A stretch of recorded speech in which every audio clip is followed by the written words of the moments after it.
Estás escuchando Laboratorio de Juegos, tu podcast sobre la creación de juegos de mesa con Pablo Garayzar y Adrián Alba.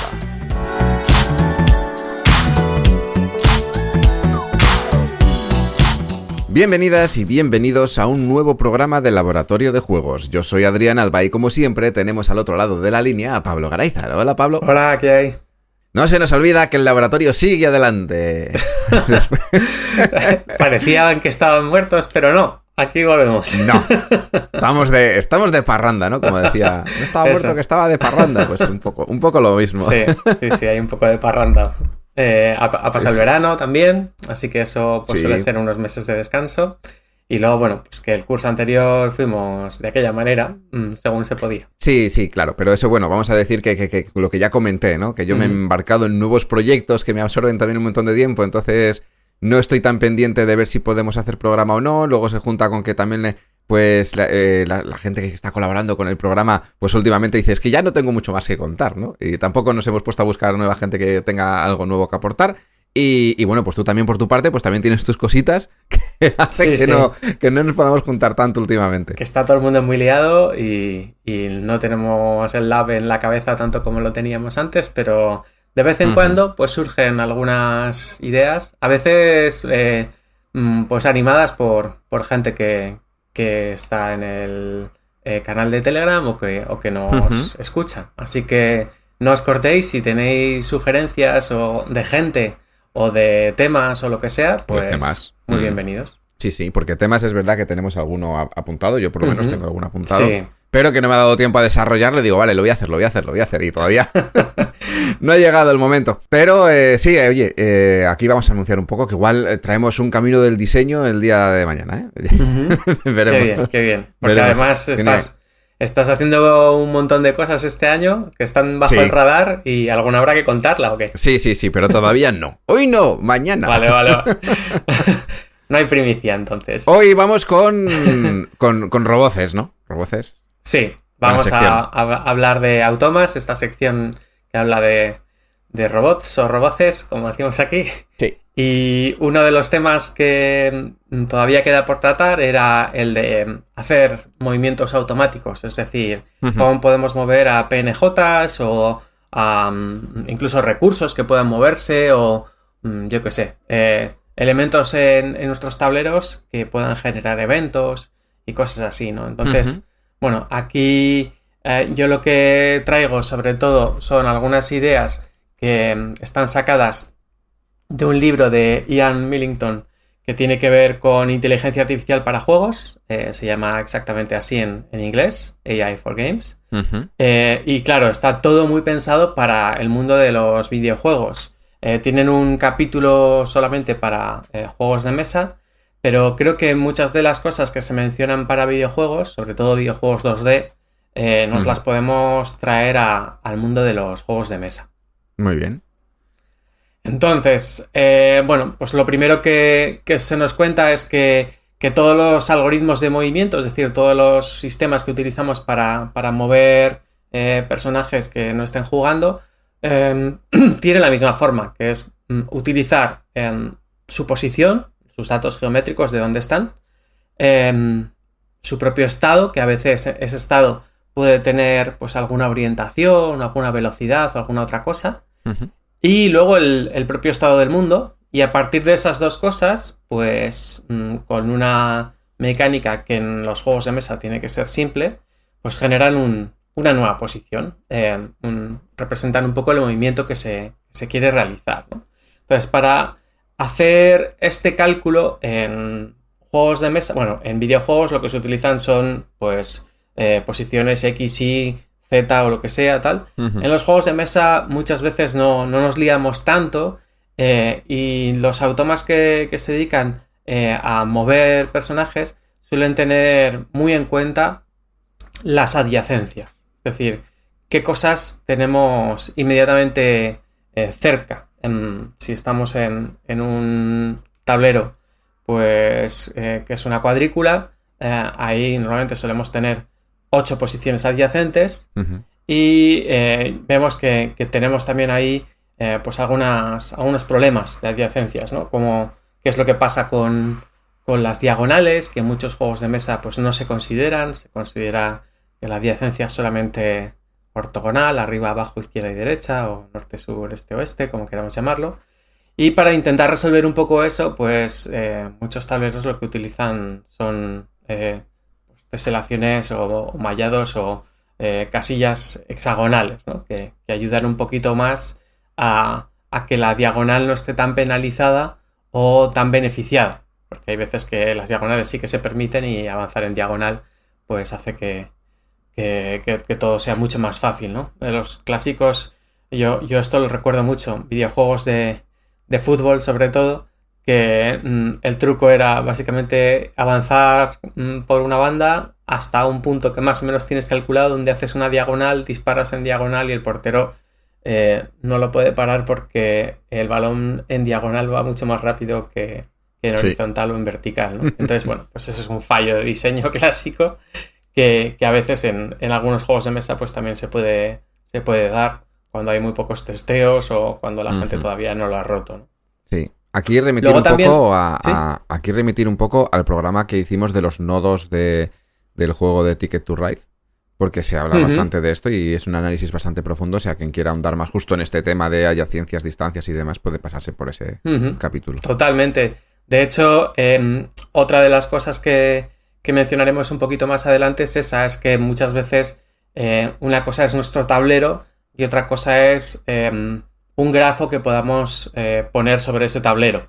Es decir, o bien nuestro tablero es un grafo, que es un poco lo que estuvimos hablando en el programa de Ticket to Ride y tal, o bien nuestro tablero sigue siendo una cuadrícula o un tablero hexagonal y demás, pero para nuestra automa hemos definido un tablero oculto, vamos a decir, o una capa sobre ese tablero que realmente es un grafo, ¿no? Igual, pues por ejemplo, quienes están jugando, pues sí que se pueden mover libremente por esa cuadrícula o esa malla hexagonal, pero pues las IAs que estamos metiendo ahí, los automas, los robots, tienen muchas menos información. Han definido, por ejemplo, pues dónde está el punto de recarga, si seguimos con un robot, pues dónde está el punto de recarga, dónde está el objetivo, dónde está la salida, y básicamente lo que estamos haciendo es movernos en mucho menos puntos o hacia mucho menos puntos, ¿no? Porque otra de las cosas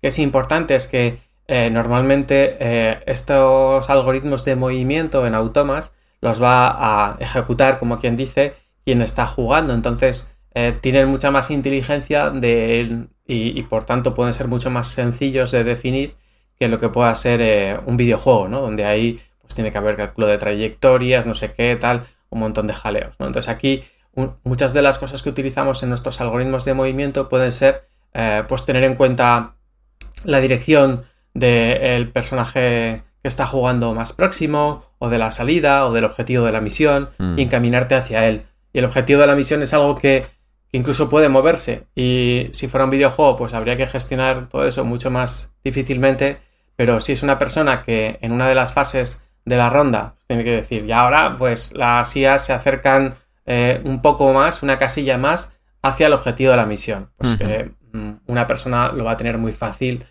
para saber cuál es la casilla o el movimiento óptimo para acercarse o para alejarse o para hacer ese tipo de cosas, ¿no? Entonces estos algoritmos al final son, como suele decirse en programación, de muy alto nivel. Tenemos que detallarlos muy poco porque asumimos que va a ser una persona medianamente inteligente quien va a utilizarlos y se pueden simplificar, se pueden poner incluso casi con pictogramas, ¿no? Ni siquiera hay que poner el texto. Sí, a veces se complica un poco el pictograma para el tema de ciertos movimientos, pero se puede. Sí, igual se pueden hacer las dos cosas, ¿no? Poner los pictogramas en grande y una explicación textual más abajo, o tener una referencia. La trasera del manual o cualquier cosa como referencia, cosas así. Pero sí, muchas veces una vez que ya lo tienes más o menos claro, pues es seguir esas pequeñas señales que tenemos y hacer el movimiento que corresponda.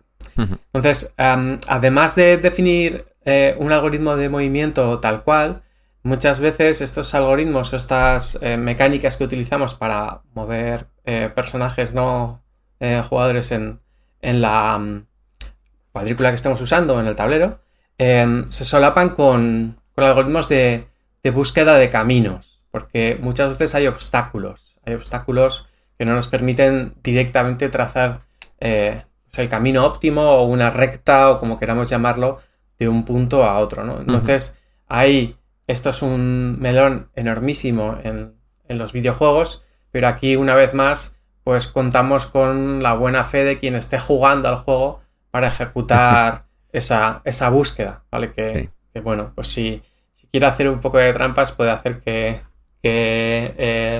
pues las IAs o los automas o los robots den más rodeos, pero que normalmente si queremos una partida justa pues sabemos identificar bastante bien cuál es el mejor camino para llegar de un sitio a otro.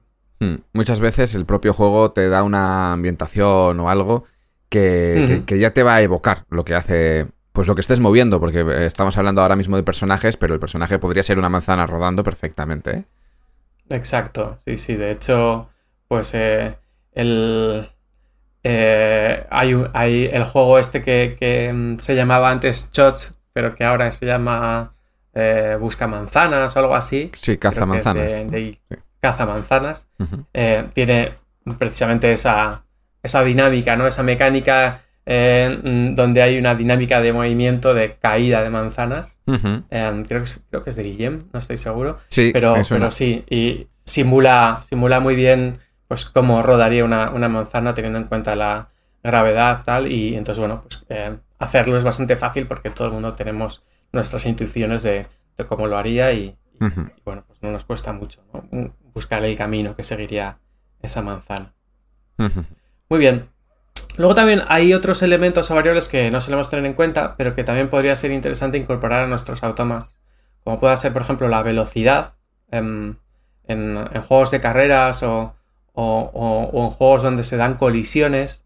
Pues estaría bien que dentro del estado ese que decíamos que tiene cada automa que vamos a mover, pues no solamente tengamos en cuenta la dirección y su posición, sino también su velocidad. Es decir, en los videojuegos antiguos casi todos los personajes se movían a 1 por hora. Todo se movía con la misma velocidad y bueno, pues tenía su gracia en algunos casos, pero en otros pues no tanto, ¿no? Luego las siguientes versiones de videojuegos que salían pues era como, bueno, pues Pac-Man se mueve un poquito más rápido que los fantasmas, pero hay 4 fantasmas. Entonces hay que tener un poco de cuidado con eso. Tú en una carrera contra uno pues te puedes librar, pero en una carrera contra los 4 pues tienes que planificar tus movimientos, ¿no?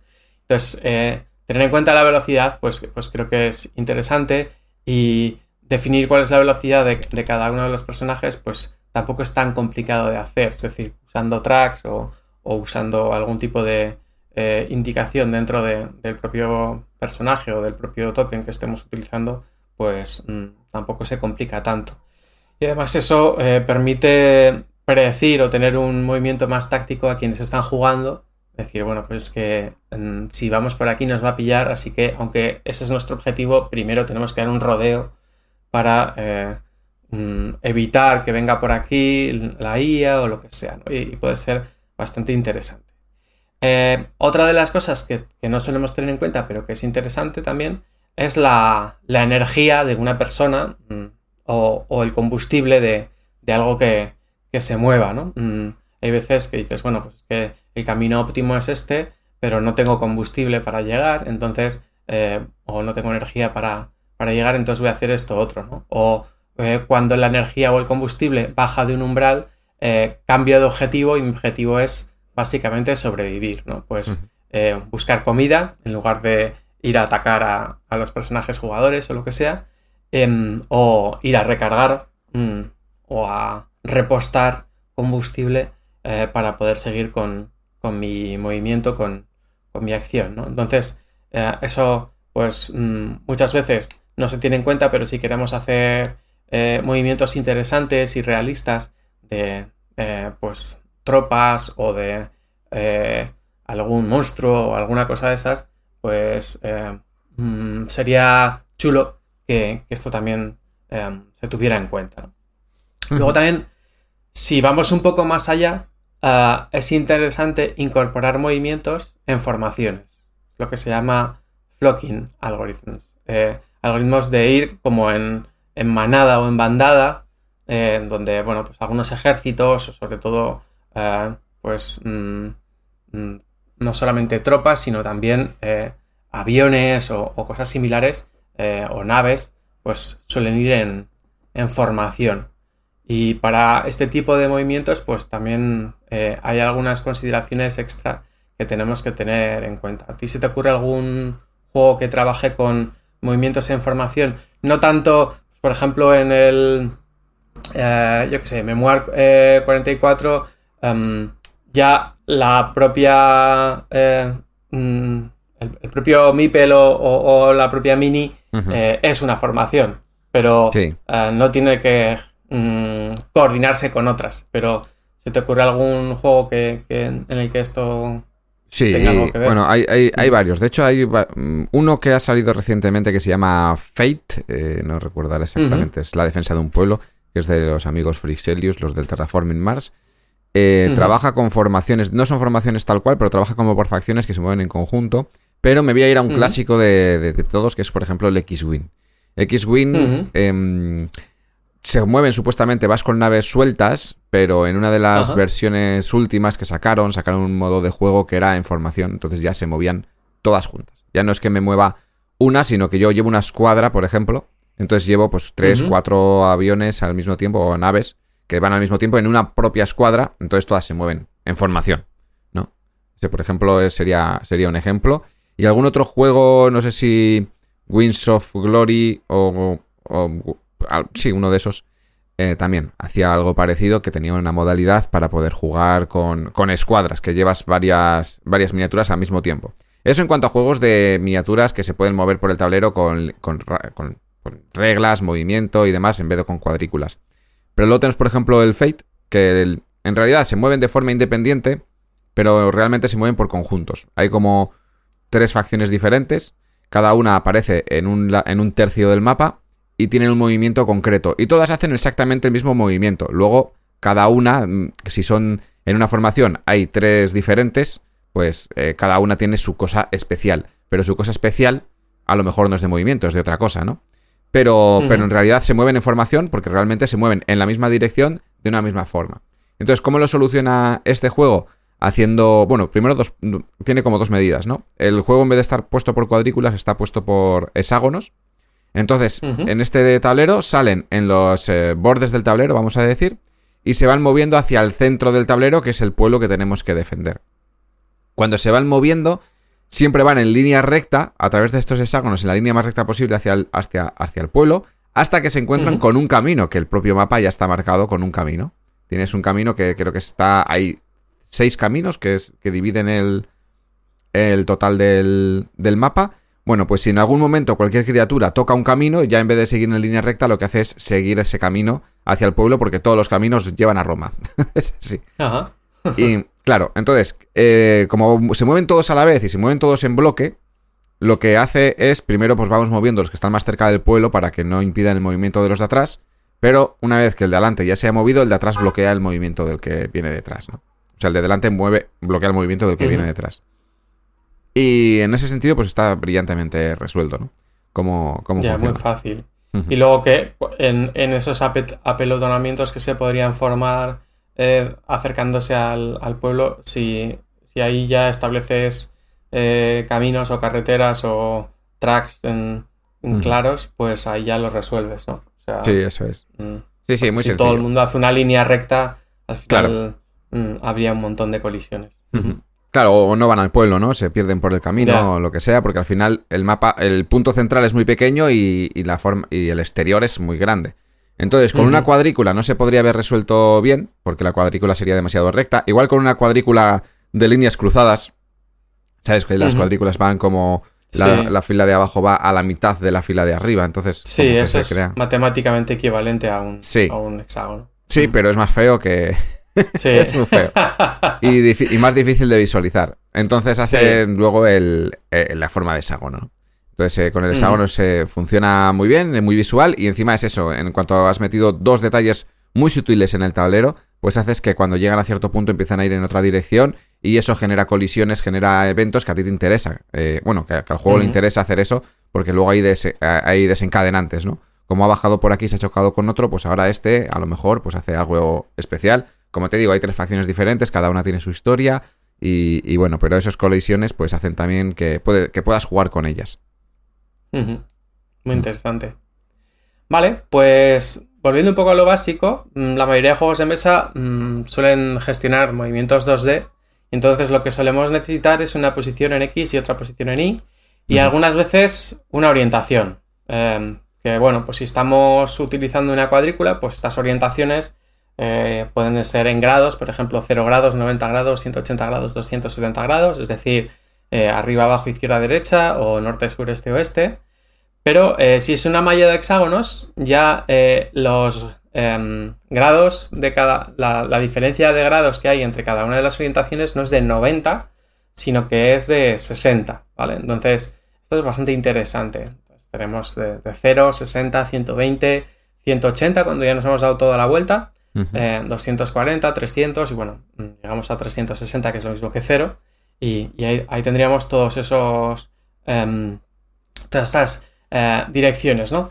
Cuando queremos simplificarlas a norte, sur, este, oeste, pues el norte y el sur son muy fáciles de definir, el 0 y el 180, pero ya no tenemos un este y un oeste, porque hacia esas otras 2 direcciones, pues no vamos directamente al este, sino que vamos al noroeste y sudeste y al noroeste y sudoeste, ¿no? Entonces, eso es un pequeño jaleo. O sea, aquí es donde la gente a veces se suele perder un poco a la hora de definir pues cómo pueda ser el movimiento y demás.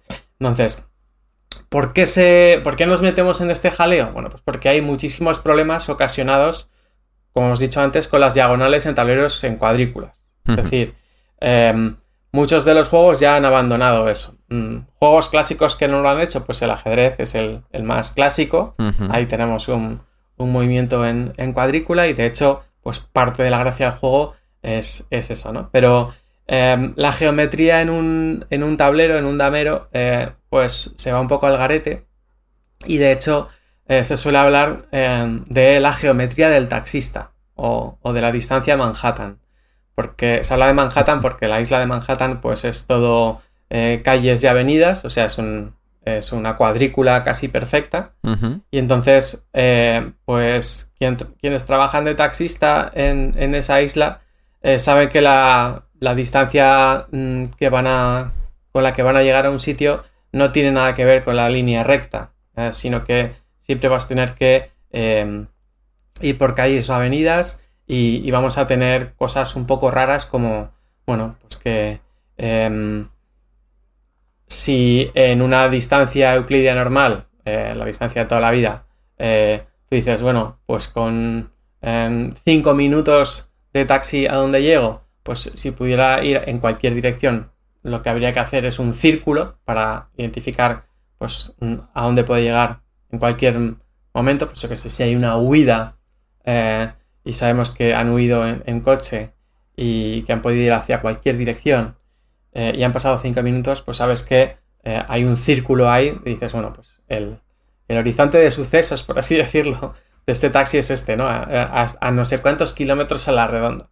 Bueno, pues en la distancia Manhattan se da la circunstancia de que es un rombo lo que se forma. O sea, si tenemos solamente 5 minutos para llegar y asumimos velocidad constante o velocidad máxima, pues no se forma un círculo porque las diagonales están penalizadas en el caso de la distancia de Manhattan. Claro, no hay. Eso es, no puedes atravesar los edificios, ¿no? Entonces, bueno, pues si vas norte, sur, este, oeste, pues vas muy bien, pero si no está penalizado. Por eso ese círculo se va achatando en esos noreste, sudoeste, noroeste y sudoeste que hemos dicho antes y acaba siendo un rombo, un cuadrado tumbado, básicamente. Entonces, todo esto hay que tenerlo muy en cuenta. Se trabaja con pues tableros tipo el ajedrez, porque bueno, pues las diferentes piezas del ajedrez, por ejemplo, pues algunas siguen esta geometría, la geometría del taxista, pero es que hay otras que no. Por ejemplo, pues la reina o el rey puede moverse en diagonal en cualquier dirección y es lo que se llama distancia de Chebyshev. Aquí, bueno, pues tenemos que tenerlo en cuenta. Es otra geometría diferente a la que estamos acostumbrados a utilizar. Y bueno, pues hay gente que no se ha dado cuenta, pero los alfiles en ajedrez, por ejemplo, también utilizan distancia Manhattan, lo que pasa que simplemente el tablero está rotado 45 grados, ¿vale? O sea, las torres está claro que van por distancia Manhattan y se sabe cuánto va a tardar una torre en llegar a un sitio utilizando esa distancia Manhattan, pero a los alfiles les pasa un poco lo mismo, simplemente que lo que son las calles y avenidas para un alfil pues son las diagonales, es decir, es rotar el tablero 45 grados, ¿no? Entonces, teniendo en cuenta estas distancias raras, la de Chebyshev, la de Manhattan, la que se utiliza bueno, para el caballo ya es una locura, pues los algoritmos que tienen objetivos en el ajedrez para llegar a un determinado punto, controlar una determinada zona o una determinada casilla, pues tienen que saber cuánto les va a costar, cuántos movimientos y cuánto es de probable que haya pues la posibilidad de que tu rival ocupe esa casilla antes que tú, ¿no? Y esto pues muchas veces no se suele tener en cuenta. Se hace una distancia euclidiana, en plan de cuál es la distancia más corta entre un punto y otro, pues la distancia la línea recta, y ahí la liamos, ¿no? Porque en los juegos de mesa casi siempre lo que estamos haciendo es modelizar el mundo real y esa modelización tiene un montón de restricciones que nos hacen tener geometrías tan raras como estas que decíamos, ¿no? Cuando utilizamos, como decías antes, grafos, pues entonces ahí ya sí que podemos utilizar toda la teoría de grafos para encontrar el camino mínimo y cosas similares, y ahí las mates sí que funcionan. Pero si nos hemos inventado una geometría así un poco particular, donde pues utilizamos pues una cuadrícula o hexágonos que además tienen algunos elementos que se pueden pasar, otros que no y tal, pues muchas veces no se lo estamos poniendo nada fácil al automa. Afortunadamente, como nuestro automa, vuelvo a decir, lo suele ejecutar una persona con cierta capacidad de decidir bien cuál puede ser el mejor camino, pues si no quiere hacer trampas, ahí es la persona quien nos resuelve el problema. Pero si quisiéramos ponerlo con unas reglas un poco fijas de siempre que llegues a tal, giras a la izquierda, y si no es posible, giras a no sé dónde, tal, el algoritmo se complicaría muchísimo. Entonces, por eso, para esta parte de roboces, pues casi siempre delegamos en quien está jugando. Sí, bueno, la mayoría de las veces es cierto que se trae una especie de automa que resuelve todo esto, ¿no? Porque al final los juegos de mesa intentan tener unas reglas cerradas, que no quede nada a libre interpretación, y se hacen estas cosas de pues un algoritmo para ese bot que es súper largo, que luego muchas veces es súper sencillo, como, bueno, pues ponemos un caso ahora, que es por ejemplo el caso de Keep the Heroes Out. En este juego tú defiendes una mazmorra con tus monstruos, pero al final de tu turno aparecen héroes que vienen a saquear tu mazmorra. Y la forma en la que aparecen es sencilla y se resuelve sencillo, y cuando has jugado ya un poco, pues dices, vale, esto es ABC y ya está, ¿no? Pero tú miras el diagrama que han creado para entender cómo funcionan esos enemigos que te van a moverse, y es como, bueno, pero por favor, ¿qué es esto? Es una página, una trasera entera. Es lo que decía antes. Es lo que decía antes, que si se lo tienes que explicar a un programa, pues es un jaleo alucinante, y una persona pues lo resuelve mucho más rápido por sentido común, después de haber visto un poco cómo va la cosa. Sí, totalmente. Pero como tú bien dices, al final hay que incluir esos algoritmos infernales en alguna parte del manual, porque resuelven las dudas de detalle. O sea, igual entender la cuestión general es súper rápido, pero de repente dices, ya, claro, pero ¿qué pasa si tengo aquí, pues como en el carnet de conducir, ¿no? Dices, estás en un cruce, pero es que a tu derecha viene no sé qué, a tu izquierda no sé qué. Bueno, yo sé la regla general, pero de repente te ponen ahí pues un carro, una ambulancia, un no sé qué, cosas que dices, ya, bueno, la regla general igual aquí no hay que tenerla tan en cuenta porque están pasando cosas muy raras, ¿no? Sí. Y eso lo resuelve, como bien dices, un algoritmo, y normalmente esos algoritmos suelen ser monstruosos. Por eso cuando los incluimos, pues casi siempre la gente tira de ver un vídeo y tratar de entender de qué va la fiesta, y luego ya cuando ya interioriza el algoritmo es ya cuando vuelves a ese diagrama de flujo donde puedes decir, vale, todo es lo que yo hago normalmente de forma natural es esto, sí, ya me sé situar aquí, y en este caso así un poco particular, pues lo sabría resolver siguiendo el algoritmo. Y aquí romper una lanza a favor de esos diagramas bien marcados en los manuales, porque me he encontrado con gente que dice, joder, es que un diagrama, tú enseñas un diagrama a alguien que se ha comprado el juego y dice, ¿qué es esto? Esto yo no me voy a mirar un diagrama, no me voy a mirar una tabla. Lo que te soluciona una tabla y lo que te soluciona un diagrama no está escrito, ¿eh? O sea, puedes resumir un manual entero en un diagrama. Sí, totalmente. Casi todos los juegos son diagramas de flujo así un poco sencillos. Y ahí lo que podemos hacer es un poco lo que comentábamos al principio, que es podemos no poner todo el diagrama, sino decir, bueno, pues la ronda consta de 5 fases y puedes hacer ahí un diagrama con las 5 fases y luego hacer otro diagrama con la primera de las fases y así, para que no sea tan apabullante, para que no saturemos la memoria de trabajo con miles de ramificaciones y miles de historias. Pero si tú tienes el diagrama definido como un poco de arriba a abajo, puede ayudar muchísimo a saber el clásico usted está aquí de los mapas. Decir, vale, estoy en la segunda fase intentando mover a los personajes y además cuando estos personajes se van a mover, pues tengo que tener en cuenta esto otro. Y saber todo eso y tener una vista de pájaro para todas las cosas que hay que hacer, pues como tú bien dices, es súper útil a veces, y incluso pues una vez que ya te has leído una vez el manual, igual lo único que necesitas es eso, es saber dónde estamos, e incluso puedes utilizar un pequeño token para ir marcando dónde estás, y si estás jugando por ejemplo un solitario, que es más fácil meter la pata porque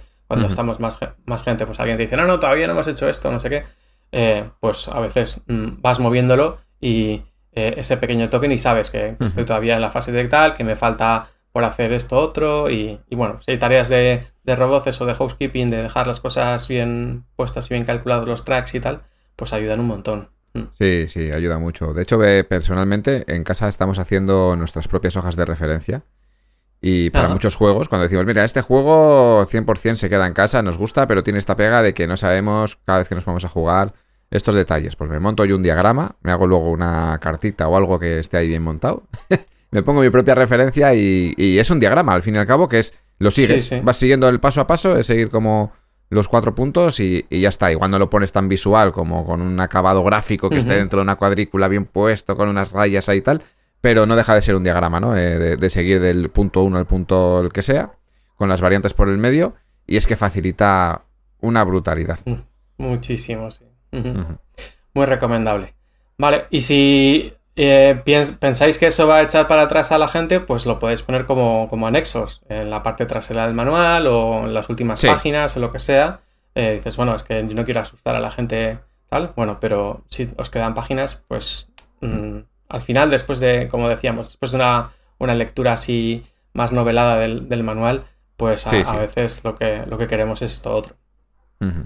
Y si puedes quitarte una imagen que te has puesto para que haga bonito, para poner esto, pues +1. Pues casi que sí. Muy bien.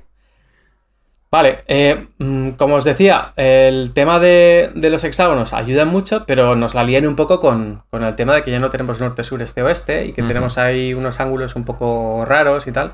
Entonces, para saber situarse bien en un hexágono, en una malla hexagonal y tal, recomiendo muchísimo un artículo que se llama Hexagonal Grids, como mallas hexagonales, de Red Blob Games. Si vamos a redblobgames.com, buscamos ahí grids, hexagons, pues hay un artículo larguísimo sobre cómo gestionar las posiciones en mallas hexagonales, cómo gestionar los movimientos, qué tipo de sistema de coordenadas podemos utilizar en unos o en otros y tal. A mí esto me ayudó muchísimo cuando estuvimos desarrollando Flipa, que se basa, pues eso es un 18 hex de estos de Little House, y aquí pues se trabaja muchísimo con adyacencias y queríamos hacer un algoritmo que se moviera por el tablero para ir buscando palabras, ¿no? Y para decir, bueno, pues con esta configuración de letras y de losetas, pues eso es fácil que surjan palabras, cuántas palabras, de qué tamaño y tal. Entonces, bueno, pues el juego en sí no tiene un automa donde hay un personaje que se va moviendo, pero nosotros sí que queríamos simular una persona jugando y para hacer esa definición inicial de las losetas, ¿no? Y entonces, bueno, pues hacer un algoritmo que se mueva por losetas hexagonales que pueden existir o pueden no existir, porque se va generando el tablero poco a poco, pues es más difícil que hacer un algoritmo de movimiento en una cuadrícula normal, ¿no? Entonces, a mí este artículo me ayudó muchísimo, como os digo, Hexagonal Grids de Red Block Games, y si lo buscáis, pues seguro que os pasáis ahí una tarde intentando desentrañar qué cosas pone por ahí y luego cuando tengáis que hacer algún movimiento en hexágonos, pues lo podéis repasar y sacar petróleo de ese artículo, porque creo que está súper bien explicado, hay un montón de diagramas, está genial.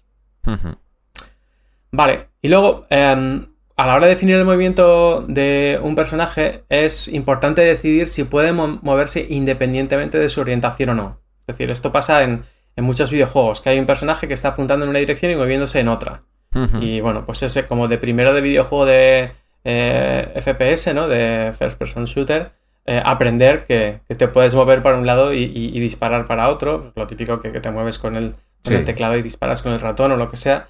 Y eso te permite huir mientras sigues disparando a tus enemigos que están huir hacia atrás o hacia los lados y demás, ¿no? Entonces, aquí lo que eso exige es tener dos direcciones, la dirección del movimiento o la orientación del movimiento y la orientación de nuestras acciones, de nuestros disparos o de nuestra visión o de lo que sea, ¿no? Y esto pues suele dar un realismo extra a los juegos, sobre todo juegos en los que pues, hay disparos o cosas similares, y es una parte esencial de todo esto también tener en cuenta lo que se llaman algoritmos de cambio de dirección o de steering, porque hay veces que no puedes hacer todas las cosas, es decir, una persona no puede disparar hacia la espalda, o sea, puedes disparar un poco hacia los lados o lo que sea,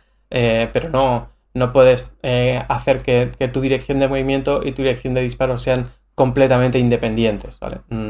No es como un tanque que tiene una torreta que gira 360 grados y puede apuntar a cualquier lado mientras su movimiento está haciendo esto, sino que pues si es un personaje quizá tengamos que poner algún tipo de limitación y que la dirección del movimiento y la dirección de disparo pues estén como encadenadas, por así decirlo, ¿no? Cuando se mueve una, pues que la otra se pueda mover en un arco concreto, pero no en los 360 grados. Esto en juegos de miniaturas, wargames de miniaturas, y así se suele ver bastante porque las peanas tienen directamente pues unas muescas o unas marcas que dicen, bueno, pues este es el arco de fuego frontal, este es el trasero y estos son los laterales, ¿no?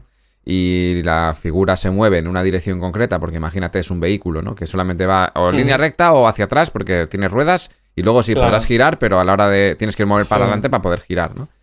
Entonces es o me muevo así y luego para disparar, pues imagínate un tanque que solamente tiene el cañón en la parte delantera, pues solamente puede atacar dentro del arco frontal. O no, o tienen atrás otro elemento que solamente le permite atacar por la parte de atrás, o lleva infantería dentro y puede atacar por un lateral, pues por ejemplo.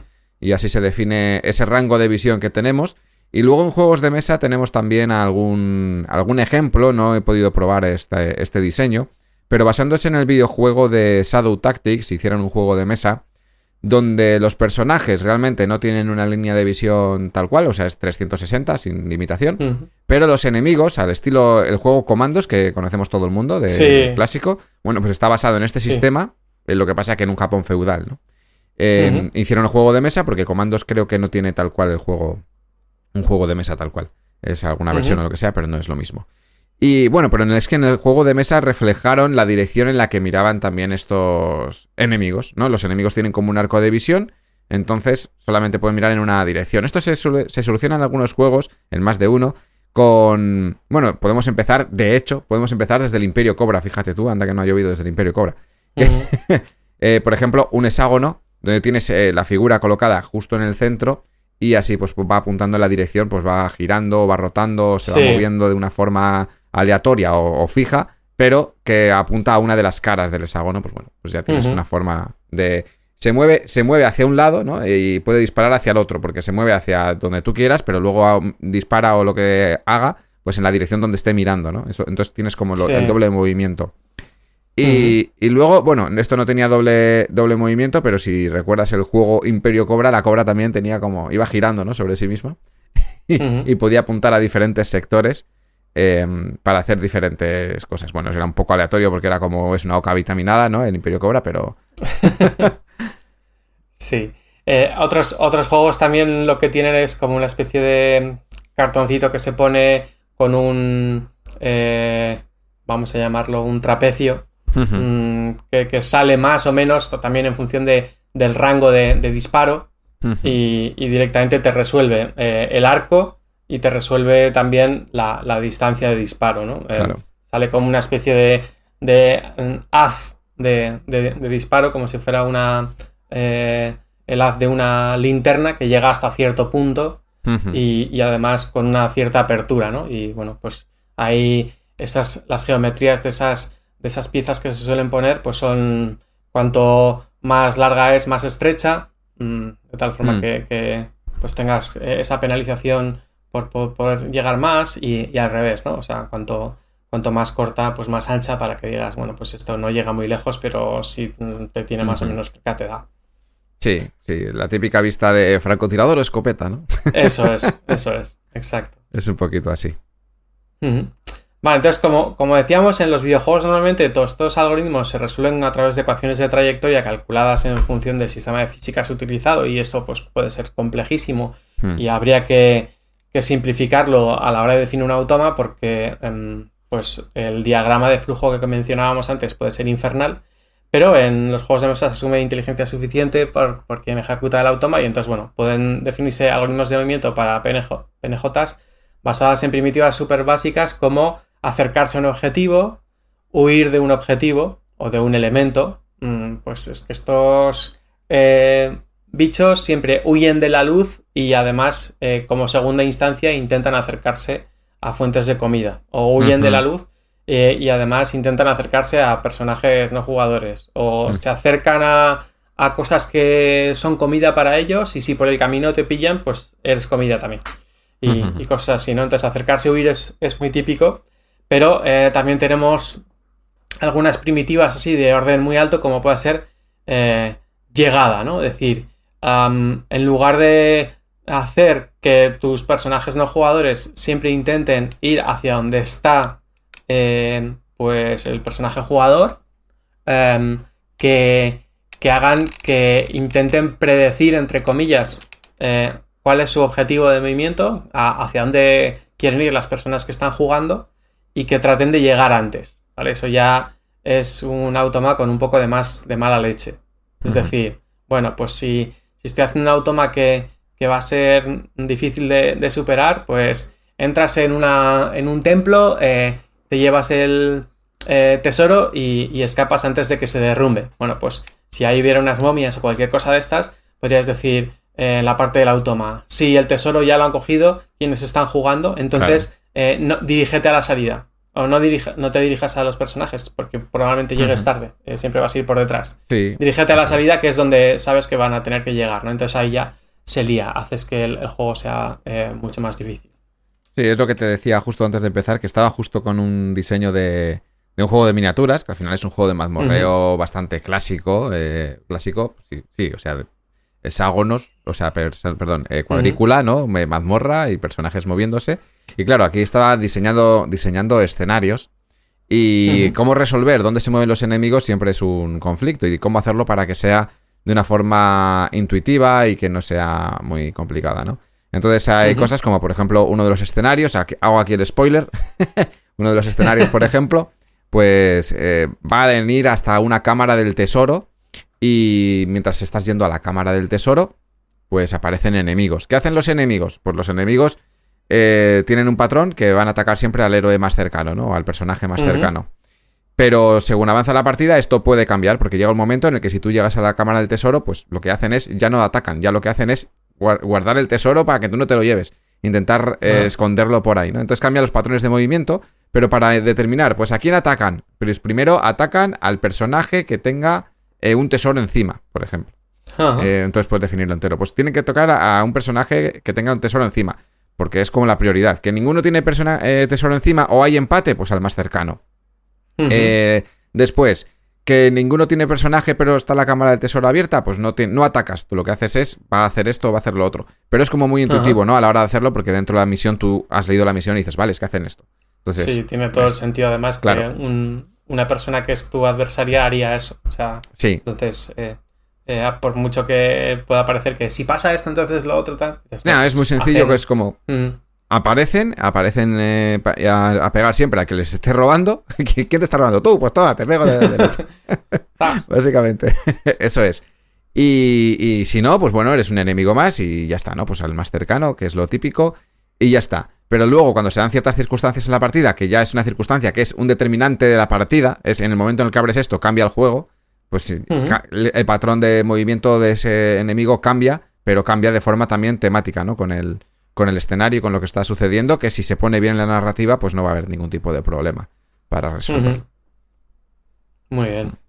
Sí, y luego, bueno, el último... la última primitiva, así como de alto nivel, que podemos incluir en nuestros algoritmos de movimiento, a veces es muy tonta, pero que funciona bastante bien, que es la de vagar. O sea, hay personajes que están moviéndose independientemente de objetivos, de posiciones de personajes o lo que sea, ¿no? Y eso ahí, por ejemplo, en el Pac-Man pasa mucho, que hay muchas implementaciones del Comecocos que los fantasmas básicamente lo que hacen es, tienen una serie de caminos ya preestablecidos y los siguen a su bola totalmente. Lo que pasa es que esos caminos se han definido de tal forma que se solapen bastante con los caminos que suele hacer una persona que está jugando. Entonces, muchas veces dicen, joder, vaya, la IA es la pera porque me sigue por aquí. Y dices, no es que te siga, es que es como si te pones en unas vías del tren corriendo y dices, joder, el tren me sigue. Y dices, no, es que no tiene otra forma de ir a otro lado. O sea, estás tú en las vías, ¿no? Sí. Entonces, a veces ese vagar, que puede ser seguir una serie de caminos preestablecidos ruta, o directamente aleatoriamente, porque otras implementaciones de estos fantasmitas es simplemente cada vez que llegas a un cruce cambia aleatoriamente. Claro, si tú vas muy pillado de que está muy cerca el fantasma y te ha acertado, entre comillas, 2 o 3 veces en los últimos giros, pues sientes que te está persiguiendo, que sabe dónde estás y tal, pero puede que no sea el caso, que simplemente por aleatoriedad, pues ha sucedido eso, ¿no? Y que si hay 4, pues alguno... Sí, al final acaba de pillarte. Sí. Claro. Y luego en ese vagar también se pueden meter algunas físicas básicas como rebotes o de si estamos en un... O sea, pues cuando llegas a una pared, pues que rebotas y cambias de dirección 180 grados, ¿vale? Pero también puedes hacer que haya un personaje que está un poco recorriendo todo el mapa siguiendo la clásica regla de la mano izquierda, ¿no? De que cuando tienes un determinado tipo de laberintos que no tengan bucles dentro, pues simplemente lo que haces es apoyas la mano izquierda en la pared y sin que tu mano deje de tocar la pared todo el rato, pues va recorriendo todo el mapa. Entonces al final, en algún momento habrás recorrido absolutamente todo y habrás encontrado la salida, ¿no? Siempre y cuando no sea gigantesco y tardes más de lo que te queda de vida o de energía para hacerlo. Pero vamos, eso se puede hacer también en un automa y así pues lo que puedes hacer es que que hay algún elemento que parece que está moviendo más o menos aleatoriamente, pero que está recorriendo todo el mapa, ¿no? Pues si es un elemento de tu juego que está regenerando cosas o está generando comida o energía o cosas de estas, pues a veces conviene que haga como un barrido de todo el mapa, y con reglas muy sencillas como esta de cada vez que encuentres una bifurcación intenta ir hacia la izquierda, si no se puede, pues hacia la derecha y ya está. Con esto, pues en muchos de los mapas consigues cubrirlo entero. Ujú. Y luego, en el caso de movimientos en formación que decíamos antes, de los flocking y tal, Sí. algunas primitivas que vamos a necesitar van a ser las de atracción y las de separación, porque hay veces que la formación pues se ha dispersado mucho y queremos otra vez volver a reunirse, o que se han tenido que dispersarse para salvar un objeto, un obstáculo, pero luego necesitamos una mecánica que nos ayuden a volver a formar la formación, a acercarte a tu jefe de formación, a la persona o al elemento que está definiendo cuál es el principio de la formación, y al revés, ¿no? Cuando hay que librar un obstáculo, pues cómo va a ser esa separación, porque si no está definida en un algoritmo, pues puede ocurrir lo que decías antes, ¿no? En el juego este del Fate, que está muy bien resuelto para que no se choquen entre sí los monstruos, pues eso es importante, ¿no? Evitar colisiones con mecánicas de atracción, de separación y tal, y movimientos de formación, eso pues hay que tenerlo en cuenta. Entonces, si queremos simplificar las cosas, pues muchas veces lo que conviene es añadir algún grafo a nuestro tablero que pueda ser como una especie de capa extra, ¿no? Y en el ejemplo que ponías, pues me viene genial porque es básicamente eso, ¿no? O sea, los monstruos están ahí vagando intentando llegar, acercarse en línea recta a un objetivo, pero en cuanto tocan parte de una carretera, de un camino, pues ya van en raíles, como quien dicen, es decir, siguen un grafo. Y en los grafos pues está muy bien porque ya el movimiento no es tan libre e incluso se puede saber cuánto tiempo van a tardar, se puede saber cuál es el peso de cada arista en el grafo, la rayita que tiramos desde el punto A al punto B, pues muchas veces tiene un peso, tiene un número asociado y dices, no, para ir de aquí a aquí vas a tardar 6 turnos, ¿no? O 3 turnos o lo que sea, y a partir de ahí es bastante fácil para una persona y para un algoritmo calcular el camino óptimo, saber cuál sería la mejor manera de llegar de un sitio a otro, etc. Y bueno, por ir terminando, otra de las cosas que podemos incluir en nuestros algoritmos de movimiento de PNJs son los movimientos tácticos. Es decir, en lugar de tener algún tipo de objetivo como muy básico de quiero acercarme a la persona que está jugando más cercana y darle un viaje, meterle una hostia, pues podemos definir para cada escenario, y aquí volvemos un poco a superponer una capa de grafo, localizaciones de cobertura, de ataque, de defensa, de ganancia de visibilidad o ese tipo de cosas, ¿no? Es decir, pues estamos en un juego de guerra y dices, bueno, ya, mi objetivo prioritario es tener a tiro a mi rival y cargármelo.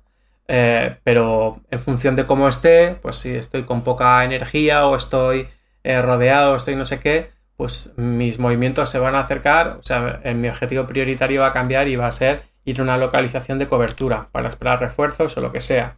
O al revés, pues si estamos en superioridad numérica, vamos casi siempre a las posiciones que maximizan el ataque. Pues estamos en un desfiladero, pues vamos a ponernos en sitios donde vamos a poder disparar muy bien o lo que sea.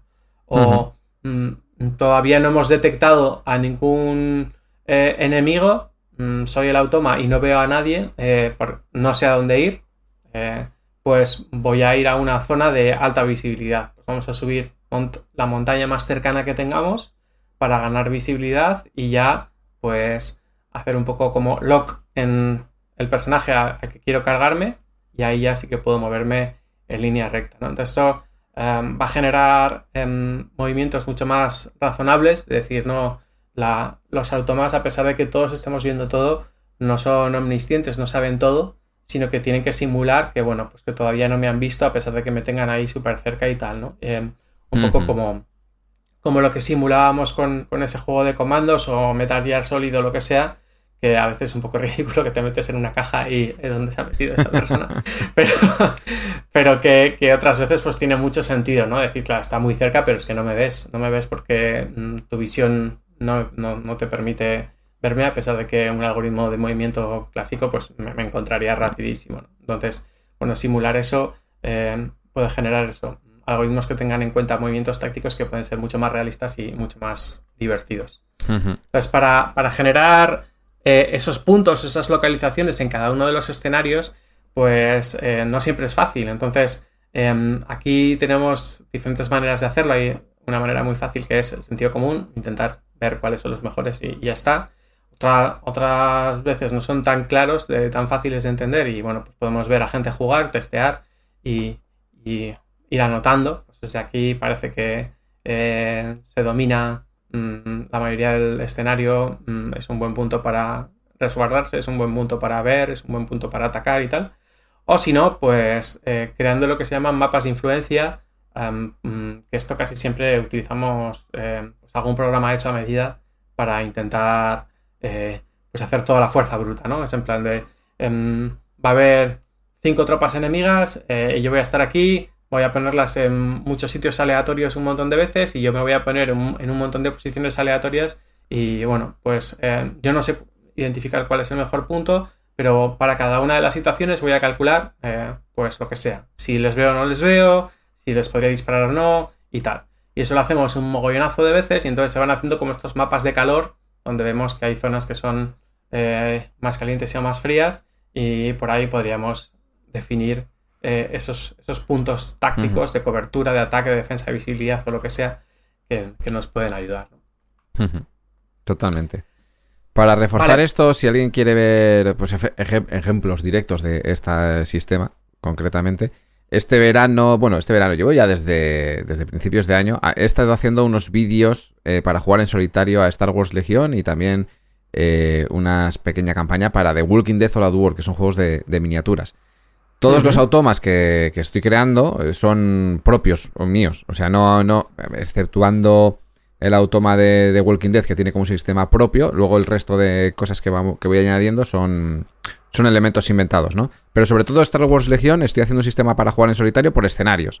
Entonces, si alguien tiene curiosidad de ver cómo pudiera moverse una IA para que sea, pues eso, que vaya metiendo presión en la mesa de una forma bastante sencilla de llevar y demás, que en cada escenario se mueve de forma diferente, bueno, pues os animo a que os paséis por Mephi Reviews, que es el canal secundario, donde tengo esos vídeos y podéis echar un vistazo a cómo se mueven estos enemigos, ¿no? Súper interesante. Yo creo que esos enlaces tienen que estar aquí en la descripción de este programa porque ahí es donde se ve el movimiento andando, ¿no? Nunca mejor dicho. Sí. Y que bueno, pues que todo este marco que hemos planteado en el programa, pues se ve ya en funcionamiento, ¿no? Y eso es lo fundamental.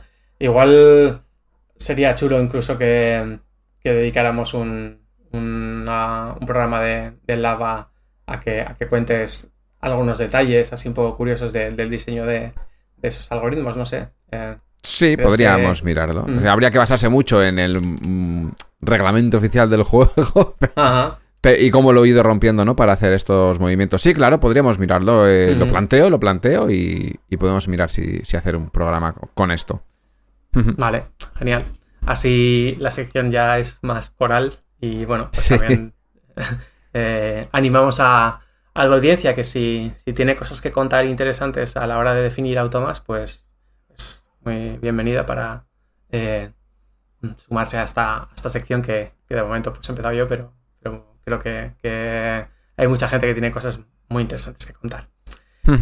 Entonces, bueno, para terminar, me gustaría hablar de un automa muy elegante, muy sencillo, que tiene que ver con movimientos, que es el de Black Sonata.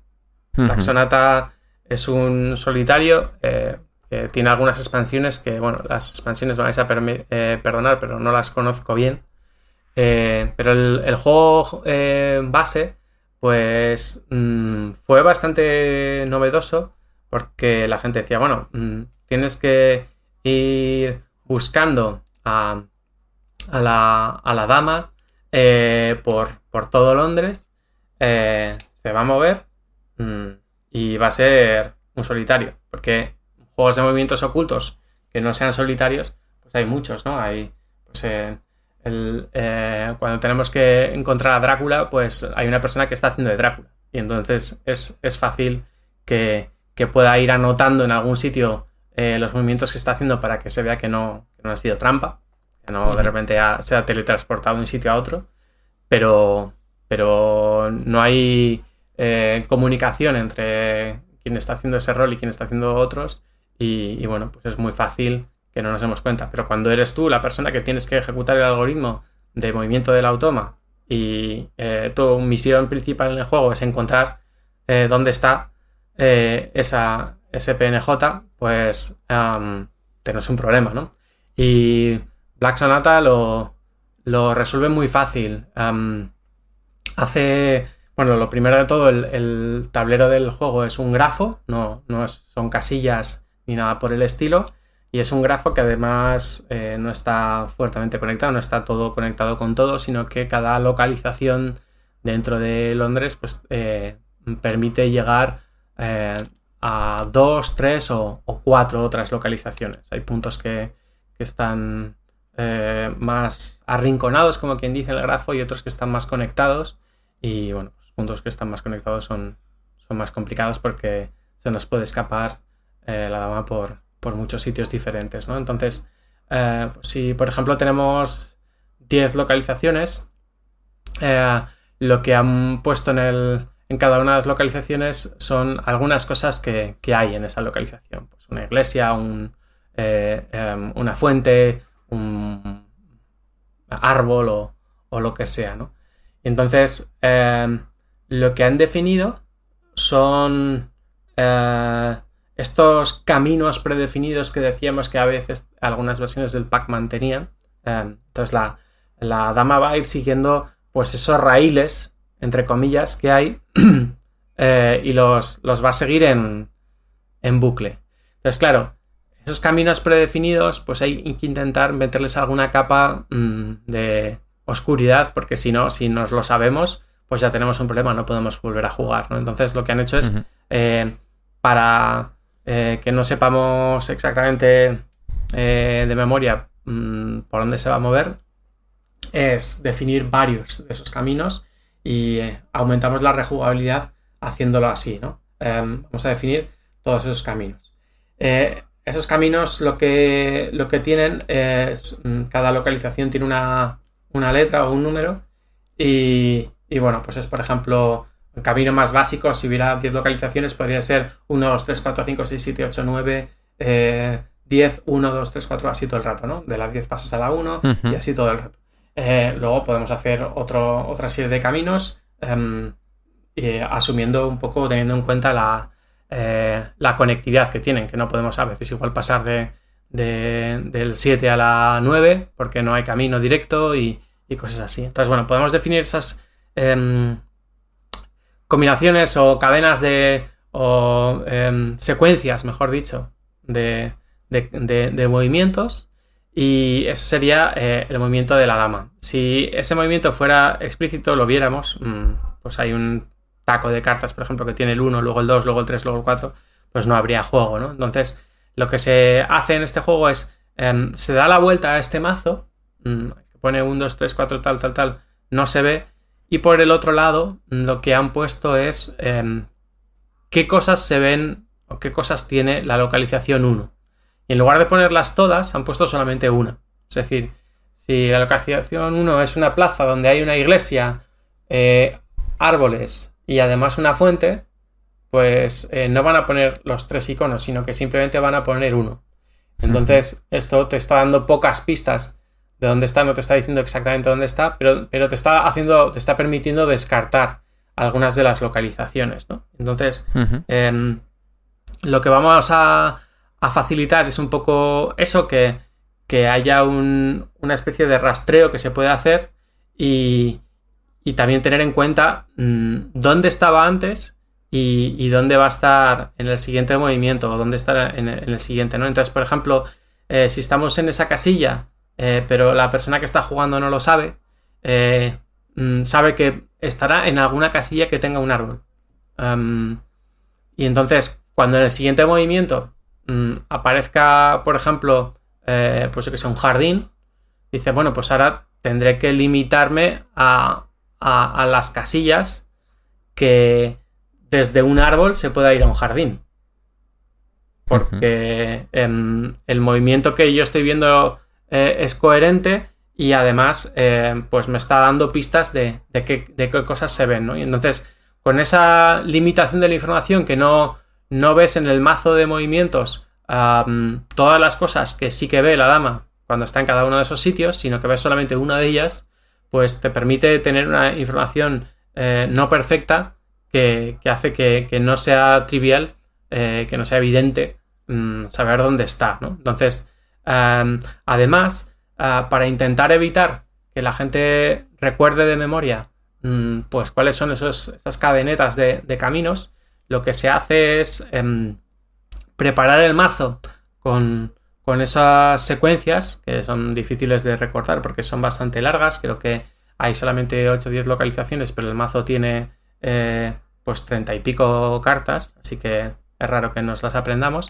Pero es que además en la preparación de la partida lo que nos animan es hacer alguna serie de cortes, no mezclar la baraja para no liarla, porque ahí nos cargamos la cadena, pero sí hacer un corte como pues, al principio de muchos juegos de cartas que se hace, de tal forma que la cadena de movimientos, el camino ese circular que se siga dando, pero no sabemos dónde empieza, ¿vale? Así, por ejemplo, si la 1 tenía un árbol, pero la 7 también tiene un árbol, cuando hacemos ese corte y ponemos el árbol arriba, o varios cortes para no romper el mazo pero mantener la cadena, pues no sabes si es la 1, la 7 o la que sea, ¿no? Entonces, bueno, haciendo que esos símbolos se solapen y haciendo que el camino sea suficientemente largo, incluso en algunas expansiones me consta que hay movimientos nulos, que esos son mucho más difíciles